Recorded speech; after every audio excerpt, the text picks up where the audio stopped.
कृष्णाय वासुदेवाय देवकी नंदनाय च नंदगोपकुमाराय गोविंदाय नमो नमः। आज मैं आपको देवव्रत की कथा सुनाने जा रही हूँ, जो बाद में भीष्म पितामह के नाम से विख्यात हुए। गंगा एक सुंदर युवती का रूप धारण किए नदी के तट पर खड़ी थी। उनके सौंदर्य और नव यौवन ने राजा शांतनु को मोह लिया था। गंगा बोली, राजन, आपकी पत्नी होना मुझे स्वीकार है, पर इससे पहले आपको मेरी शर्तें माननी होंगी। क्या आप मानेंगे? राजा ने कहा, अवश्य। राजा शांतनु ने गंगा की सारी शर्तें मान ली और वचन दिया कि वह उनका पूर्ण रूप से पालन करेंगे। समय पाकर गंगा से शांतनु के कई तेजस्वी पुत्र हुए, परंतु गंगा ने उनको जीने नहीं दिया। बच्चे के पैदा होते ही वह उस नदी की बहती धारा में फेंक देती थी और फिर हंसती मुस्कुराती राजा शांतनु के महल में आ जाती थी। अज्ञात सुंदरी के इस व्यवहार से राजा शांतनु चकित रह जाते। उनके आश्चर्य और क्षोभ का पारावार न रहता। शांतनु वचन दे चुके थे, इस कारण मन महसूस कर रह जाते थे। 7 बच्चों को गंगा ने इसी भांति नदी की धारा में बहा दिया। 8वां बच्चा पैदा हुआ। गंगा उसे भी लेकर नदी की तरफ जाने लगीं, तो शांतनु से रहा न गया।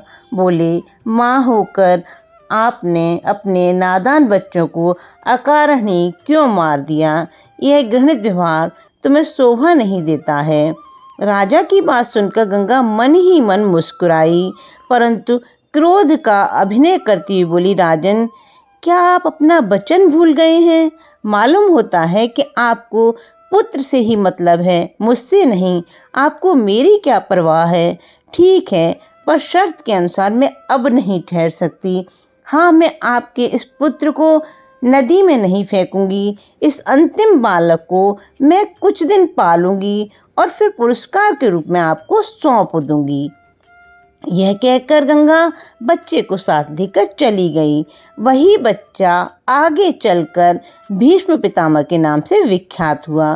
गंगा के चले जाने से राजा शांतनु का मन विरक्त हो गया। उन्होंने भोग विलास से जी हटा लिया और राजकाज में मन लगाने लगे। एक दिन राजा शिकार खेलते खेलते गंगा के तट पर गए तो देखा किनारे पर खड़ा एक सुंदर और गठीला युवक गंगा की बहती धारा पर बाण चला रहा था। बाणों की बौछार से गंगा की प्रचंड धारा एकदम रुकी हुई थी। यह दृश्य देखकर शांतनु दंग रह गए। इतने में ही राजा के सामने स्वयं गंगा आकर उपस्थित हो गईं। गंगा ने युवक को अपने पास बुलाया और राजा से बोली, राजन, पहचाना मुझे और इस युवक को? यही आपका और मेरा 8वां पुत्र देवव्रत है। महर्षि वशिष्ठ ने इसको शिक्षा दी है।